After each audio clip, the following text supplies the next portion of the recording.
Блогерлік және дәстүрлі медиа.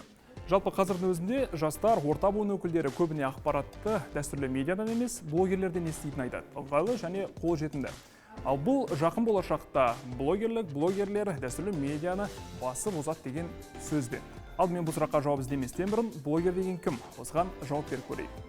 Менің пайымымда блогер ол өз аудиториясы бар, белгілі бір салада білімі жеткілікті және сол салада ақпараттарды іздеп, тауып өз аудиториясына жеткізуші болып табылады. Жалпы интернеттің көпке қолжетімді болуы, Фейсбукте, Телеграмда және басқа да әлеуметтік желілерде блогерлердің көптеп пайда болуына өз септігін тигізді. Және журналист болып жүріп, кейін блогерлікке өткендер де бар. Бірақ бұның өзі дәстүрлі медианың блогерліктен кейін қалып бара жатқан білдірмейді.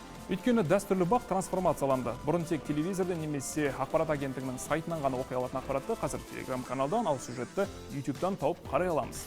Бірақ блогерлерде қарап қалмады. Оларда трансформацияланды, яғни бұрын дәстүрлі бақ олардан ресми ақпарат, халықтың сеніміне ие болу жағынан алдыға шығып озса, ал қазір блогерлерде фейкпен күресті күшейтті. Сапалы контентке акцент қойып, аудиториясының саны артты. Соның арқасында әрине келетін жарнама да көбейді. Мәселен, Еуропада блогерліктің шыңына шыққан блогерлер тіпті журналистерде өз қатарына жұмысқа алады екен. Соның арқасында үлкен мақсат қойып, бұрын мәселен халық тек ресми бақтан, телевизорден, ақпарат агенттіктерден табылатын ақпаратты ұсыну мүмкіндігіне ие болып отыр. Яғни еңбек және дамудың арқасында бақ пен блогерліктің қатар келе жатқан байқаймыз. Сондықтан алдағы уақытта да дәстүрлі бақ пен блогерлік қатар жүріп, кейіннен ортаға роботтар қосылады деген ойдамын. Ал роботтар ол бөлек әңгіме.